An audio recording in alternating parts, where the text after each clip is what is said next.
My channel is Farm with Chris, and of course,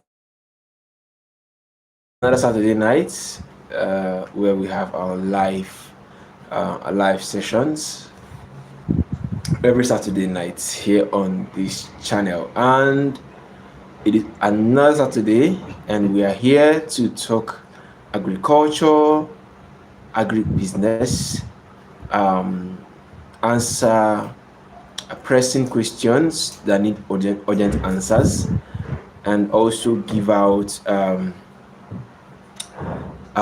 share our thoughts on several activities that have to do with agriculture. So, first of all, let me start with apologizing for coming in late. It is a few minutes past the hour of 9 here in Nigeria. So let me apologize for coming in late. It's been a very stressful day, I must say. Yeah, Eroy Mma, good evening. Good evening. Eroy Mma, good evening. You are you are really part of uh, the audience we have on our live session every single Saturday. You're always here. So welcome back, Eroima. How are you doing? How is your pumpkin farm? Have they germinated all?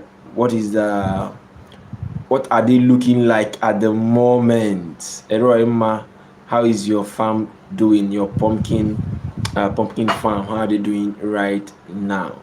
And also, I welcome every other person joining us in today's live. Here we discuss a range of different topics. Question, do well to drop in the comment section, and I will also try to answer all questions. And also, don't forget to like this live. Please like the live, so that YouTube can push this particular video to a lot of audience as well. Make sure you keep liking the live, so that YouTube can push this video to other audience. Just double tap on the screen, and you like the live, so that YouTube can move our videos to other audience, so that we can have a bigger audience to talk about agriculture and agric business. Okay, my Ogu is coming out, but not all. Yeah, not all. That's not a problem. Just give it time, and you will see most of them will come out. Yes, hello, FBR tax, FBR. Let me just say FBR. Hello, welcome to our live this evening. So, Eroima, don't worry about that. Just keep your eye on them, and let's see how the rest of them will germinate. Okay, obviously it's not all that will germinate, we know, but we always pray we have at least 80 to 85% germination when we plant, especially when it comes to pumpkin or other crops that you plant by seed. So Eroima, don't worry about that. Just keep looking at them, keep watering your farm, and let's see in the next few days to see the ones that will germinate out of what you planted, and hopefully you can get up to 80% germination in your pumpkin farm. FBR, you ask, where are you from, Your Highness? I'm from Nigeria. Okay, so guys, please make sure you like this live, double tap your screen, so that YouTube can move this video to a wider audience for them to join us in our live section as well. So we discuss different topics and also ask their questions as well. So I'll be starting with one of the questions I got in the video I uploaded I think 2 days ago. I shared a video about chips trips affecting my pepper farm. So I shared a video on that. Okay, FBR, big love for my Nigerian king. Yeah. Stay blessed, FBR. Thank you very much for joining our live session. So in that video, we have a comment from uh, Bolaji Ogun, from Bolaji. In the video I posted about trips affecting my young pepper plants.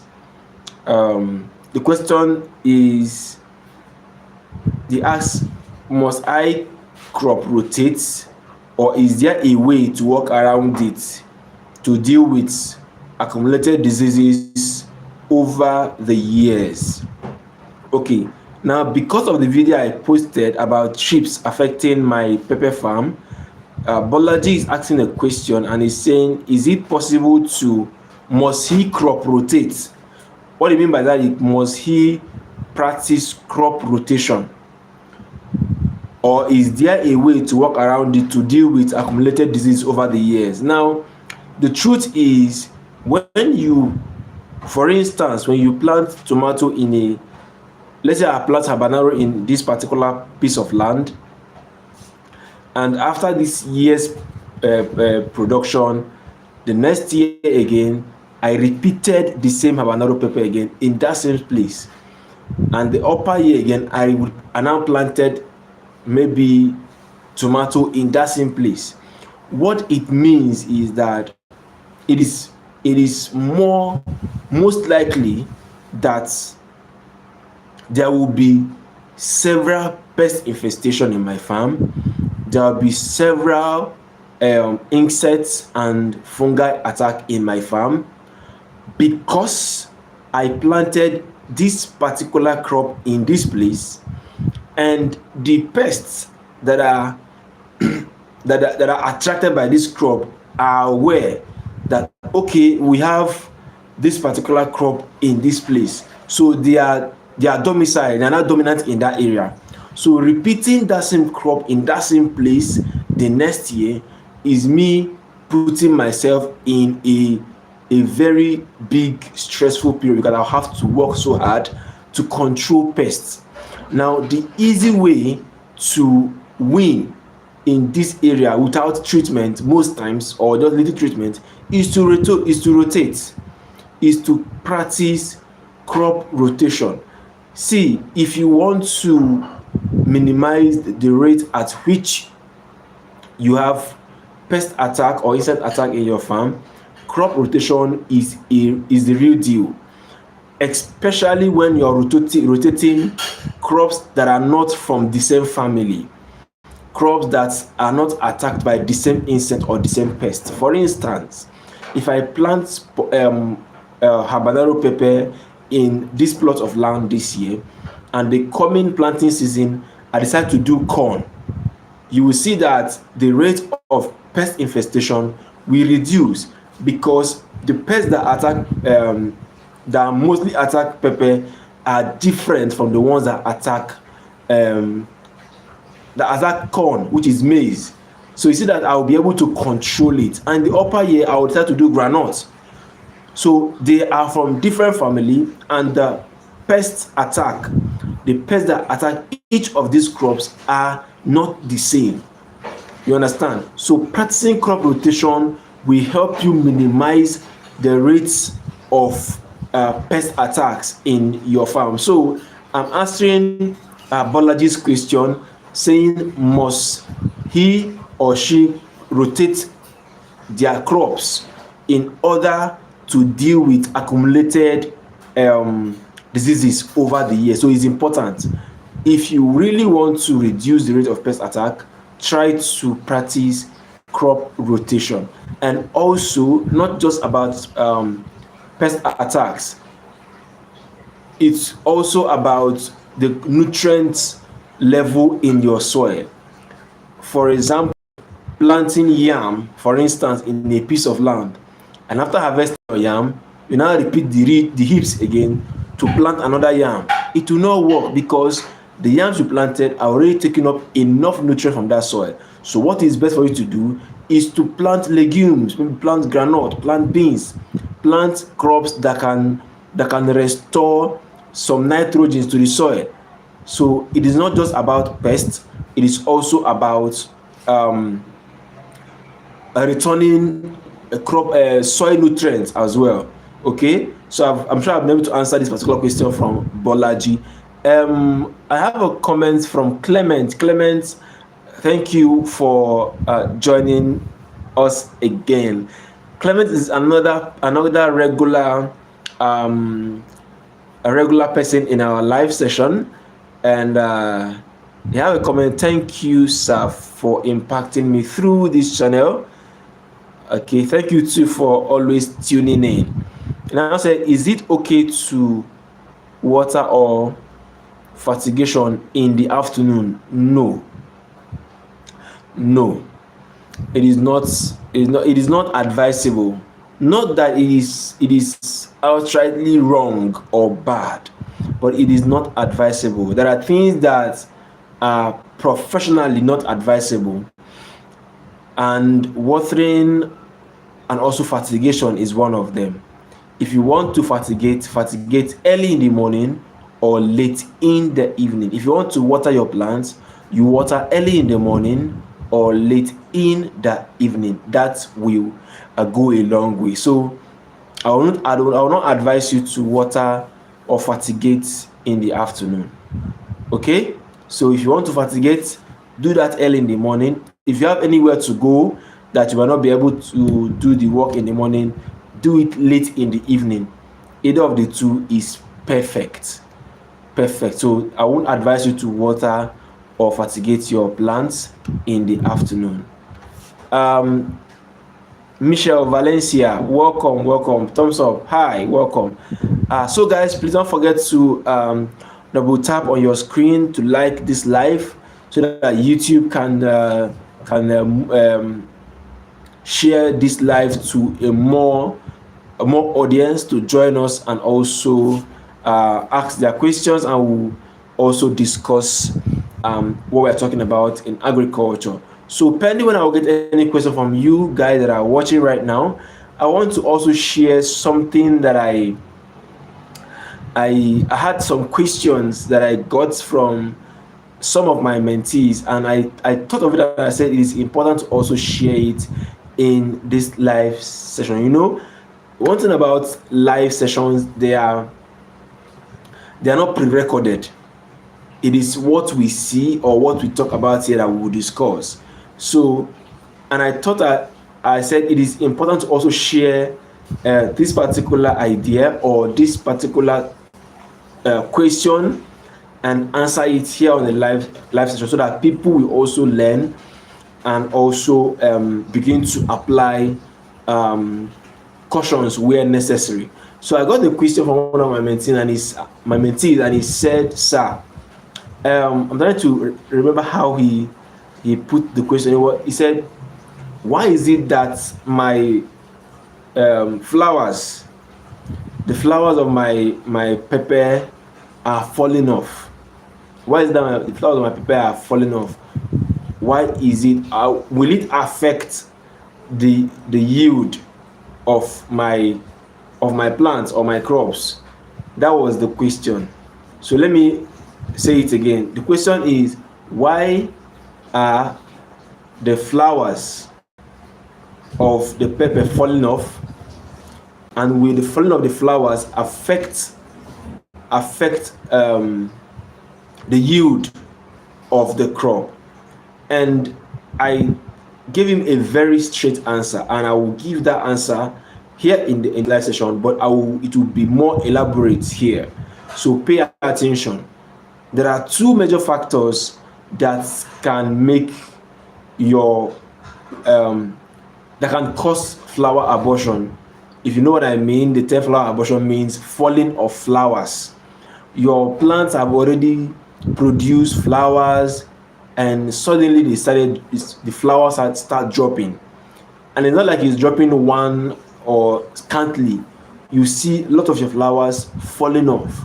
What that means automatically is that it have reduced the number of of fruits that that particular plant is supposed to produce.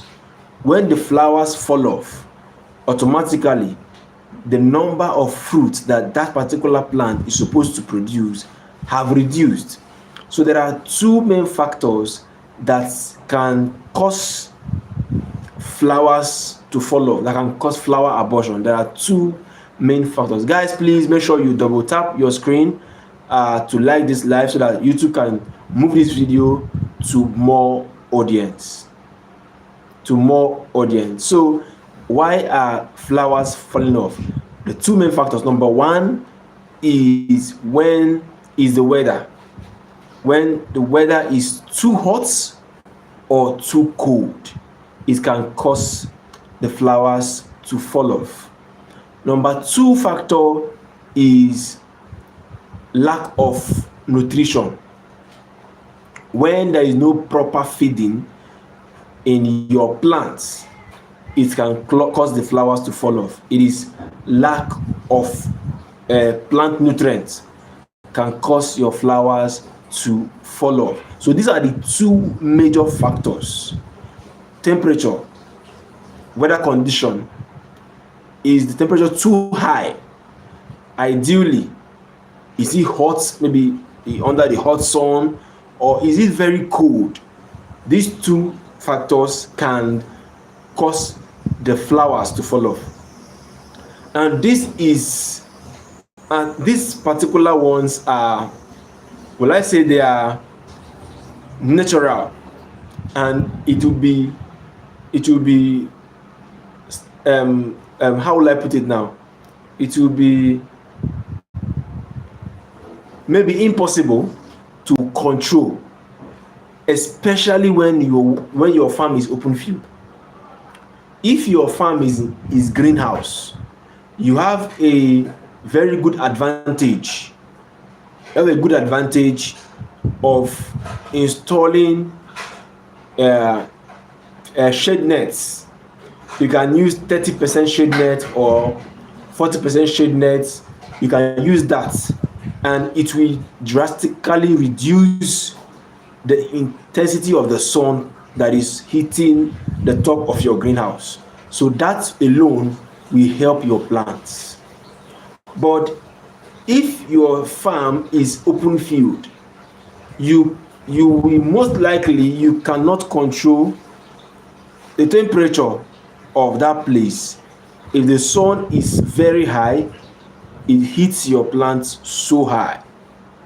If the weather is cold, it hits your plants just as it is, because it is open field and it's not in a controlled environment. You can see. So these two are things that can cause your flower from your plants to fall off. And if you're in open field, you can't control it. So they are like natural factors that we cannot help.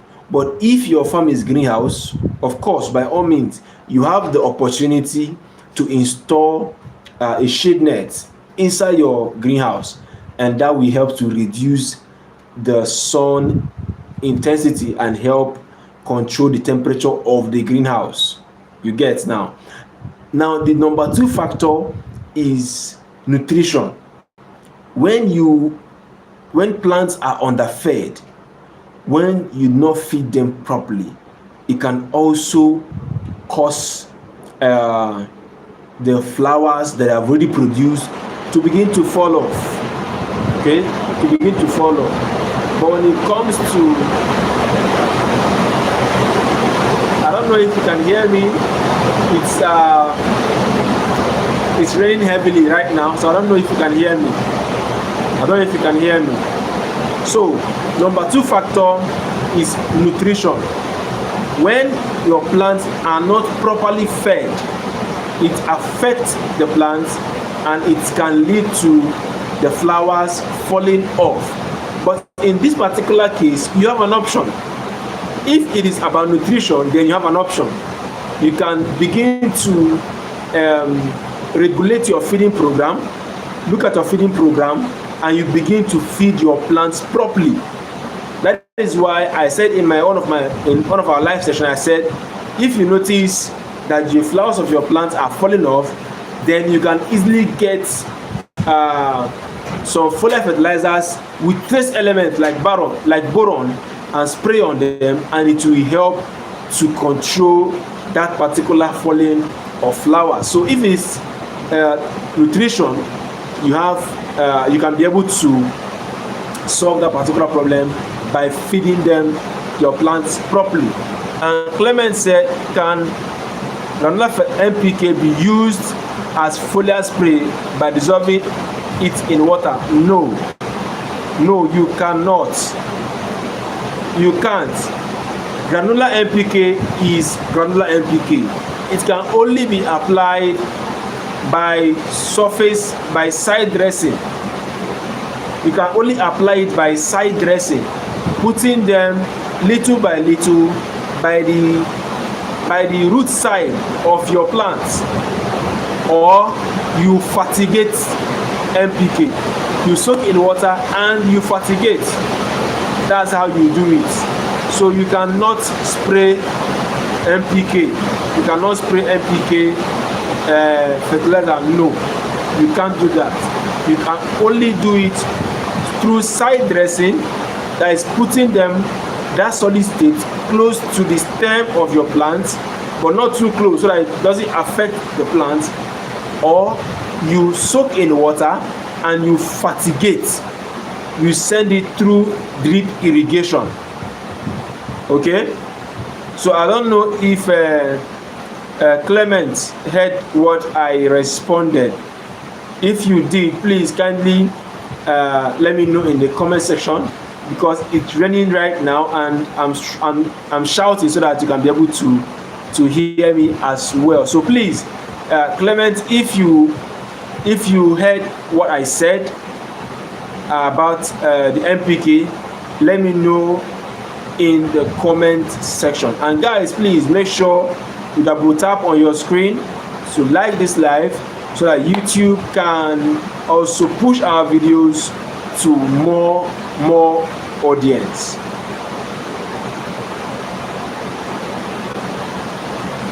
So I believe Clement understood my response about granular NPK used as foliar. No, foliar fertilizers are foliar. There are fertilizers that are designed.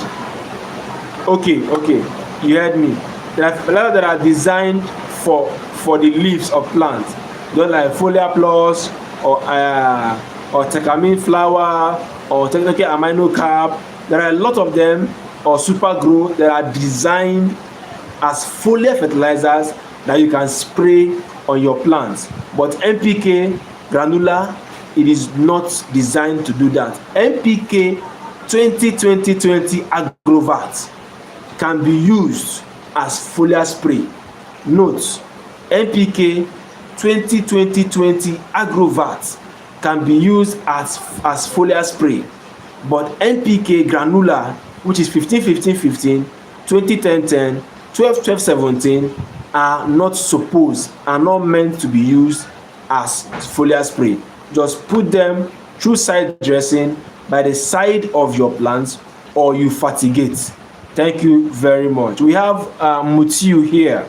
Mutiu said, can I cut neem leaf and extract it on water to spray? Of course you can do that. It's called neem extract.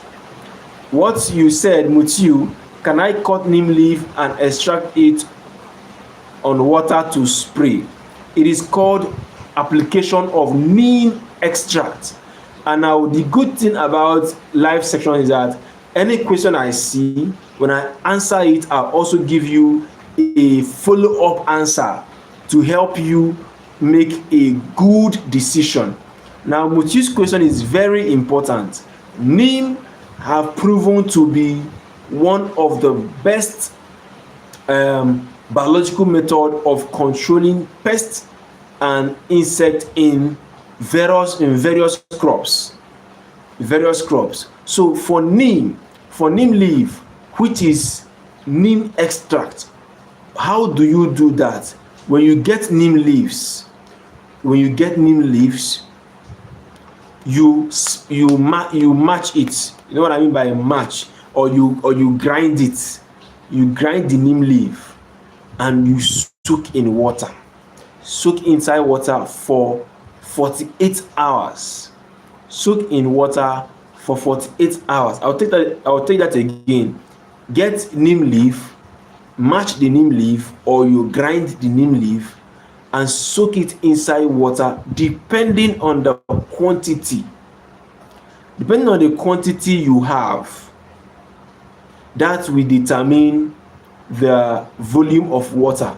But preferably, I always do 2 liters of water. 2 liters of water, I will match the neem leaf or grind it and soak inside 2 liters of water and leave it there for 48 hours.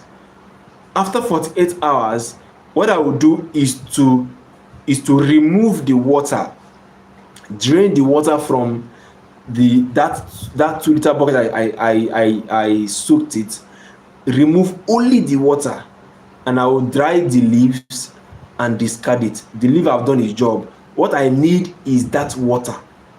So I will drain out the water and do away with the chaff, which is the leaf. Now that water that I've already drained out is the neem extract. That is called neem extract. Now I will mix it in my naphtha sprayer and I will use it to control pests and insects in my farm. So you can do that. Mutiu is a very, very good biological way of controlling. That is what we call organic. Is an organic way of controlling pests and insects in the farm. So Mutiu is a good one. You can do it. It works well. And another one again about neem is the neem oil.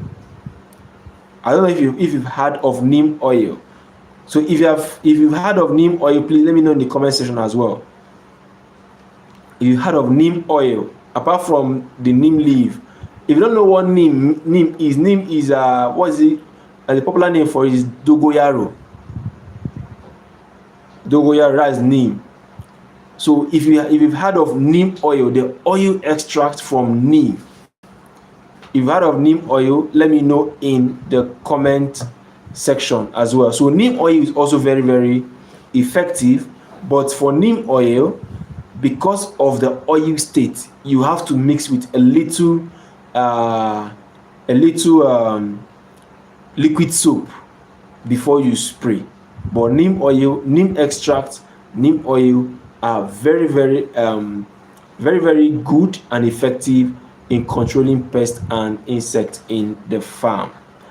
Charles James said, I have, but I don't know how to extract it. Charles James, first comment is, does it have any effect on vegetables? No, it doesn't. If you're talking about neem, it doesn't. It is organic. It doesn't have any negative effect. No, it doesn't. Okay, it doesn't. Now, he said, I have. That means you have heard of neem oil, but don't know how to extract it. That's not a problem. If you don't know how to extract it, you can see it in the market. They sell it in the market. You can go to any agro store and ask them to give you neem oil. It is actually more effective than the neem extract that you get from the leaves. The neem oil is actually more effective than the neem extract you get from the leaves. So you can go to any agro store and tell them to give you neem oil, and they will give you neem oil. When you get the neem oil, this is how you mix it. Get the neem oil. You get a meal cup. Get 40 mil, depending on the size of your farm. People like us that handle a large farm, what I use is 40 mil of the neem oil and then 10 mil of liquid soap. then I'll mix it together and I will spray. It is highly effective, very effective, neem oil. Now Mutiu said, yes, but I don't know how to do neem oil. That's not a problem. If you don't know how to do neem oil, you can get it in any agro store. You can get neem oil in any agro store. Just tell it to give you neem oil. And if you want me to get it for you, you can also send a message to the number in this channel's bio. Send a message across to me with the number in the channel bio. Drop a message for me and I will help you get the neem oil and send it to you wherever you are. If you are in Nigeria, of course, if you're in Nigeria, I can help you get the neem oil and send it across to you wherever you are in the country. Neem oil is actually very, very effective. Okay, so if you have any agro store, no need to stress yourself too much. If there's an agro store where you get all those agro commodities, agro seeds, pesticide, fungicide in your area, you can go to the store and ask them to give you neem oil and they will give it to you. Okay, all right, so we're still expecting to see more questions.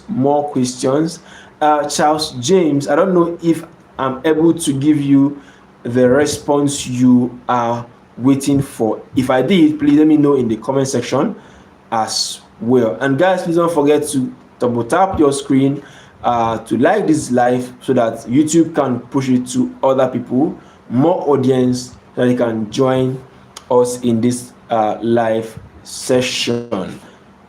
So I expect to get more questions from us before we call it a night. It's actually going to be a very short session tonight. If you can see, my eyes are dull.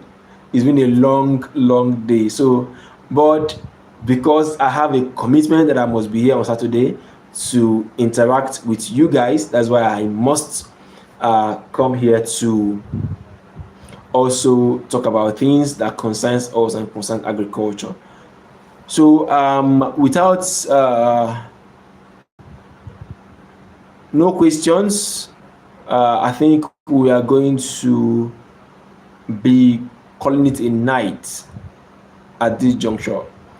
And also, if you want to get any material, planting material, you want to get your seed, installation materials for irrigation, any seed at all, hybrid seeds, not GMOs, hybrid seeds, planting materials, plastic mulch, drip tips, mainline, lay flats, connectors, anything that has to do with fertilizers, anything that has to do with farm input, and you want me to help you get them,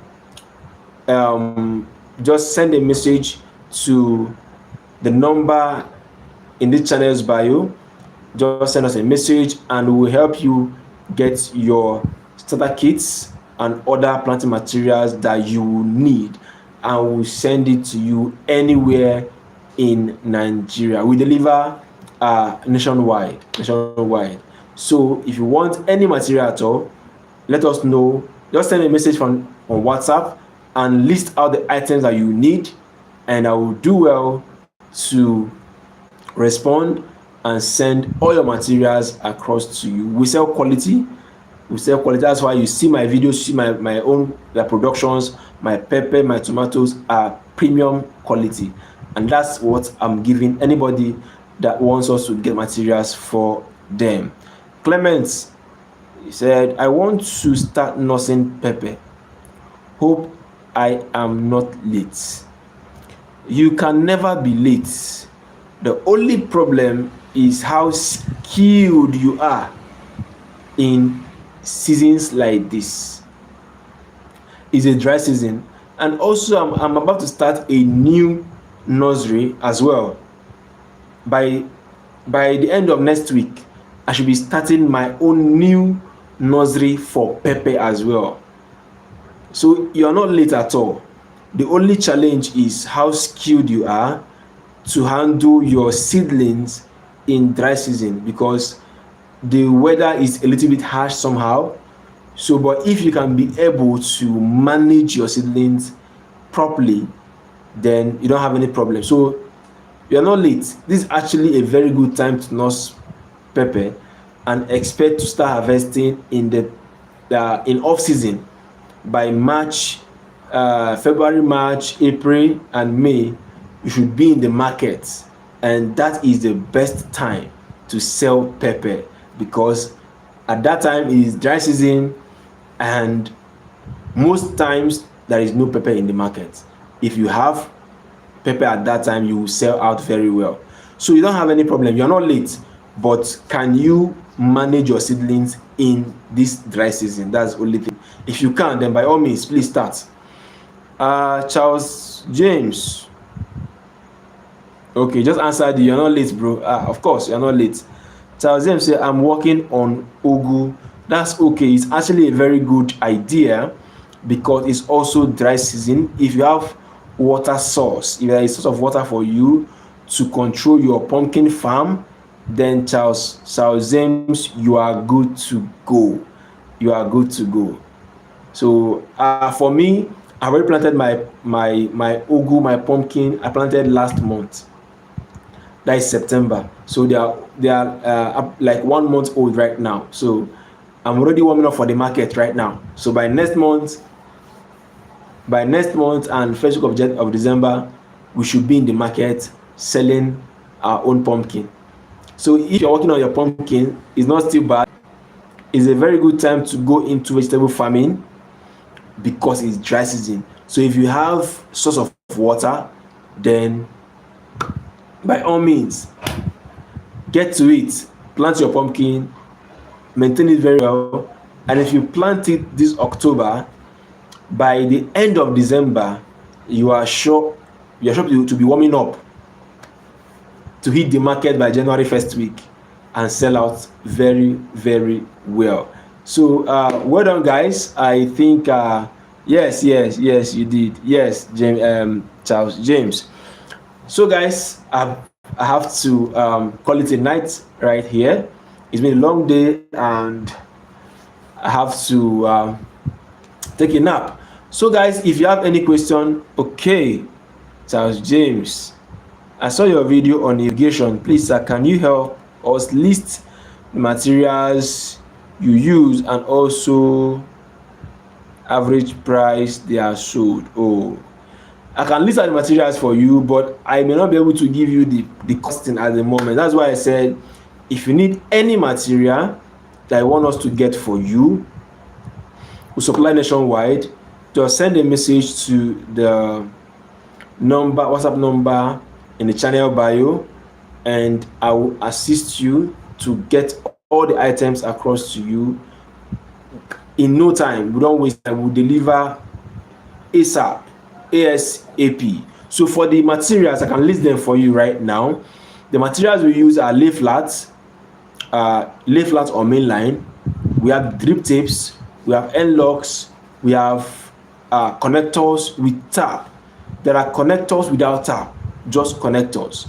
But what I use is connector with tap, or connector with valve. That connector with valve have an advantage, because I can decide to lock some portions or some part of the farm and allow some other part of the farm gets water. That's why connector with valve is more preferable, is better than ordinary connectors that don't have any valve. That one, you find it difficult to control, to section your water. For us that have a very big farm, that's how we use connectors with tap to help us regulate and section our water supply. So I mention it again, we use lay flats, or you call it main line. We use the drip tapes, the one that connects to the ridges, and we use end caps, and then we use connectors with valve. Okay, these are the major components. That's the major components of drip irrigation materials. Charles James, I want to do irrigation for ugu but don't know the material. I just mentioned them to you. Right now. So that's what you use. Don't use don't use what's it called, watering gun or rain gun. No, don't use rain gun when running, because every crop have a particular irrigation setup that works for it. You need to understand that. So for pumpkin, if I will advise you, if you are doing pumpkin, you are doing tomato, you are doing pepper, you are doing cucumber, you are doing watermelon, do not use rain gun as your irrigation method. That will be splashing water around the farm, and it will be on the both the ridge and on the leaves of your plants. No, use drip irrigation system, not rain gun. Use drip. So for you that want to do irrigation for your ugu or your pumpkin farm, I'll advise you use drip irrigation system. Okay, and I've mentioned what you need for the system, for the setup. I mentioned it right now. I just mentioned it in this video. So that's what you use. But if you don't have where to get it, just write out the names, go to any agro store, tell them you want this, you want lay flat, you want mainline, you want drip tapes, you want connectors, you want end cap. They will give it to you, and they will give you their prices. But if you want me to get it for you, then send a message in with the number in the channel bio, and I will give you the prices and the list as well, and we'll deliver it to you as soon as possible. Okay, so guys, I will be ending the live right here, and I will see you guys on Saturday, next Saturday, same time, same place, same channel. Until then, see you guys in our next live session, and make sure, if you're not subscribed to the channel, you're not doing yourself any good. Subscribe right now. Make sure you subscribe, and always share our videos. Until then, see you guys next week Saturday. Bye for now.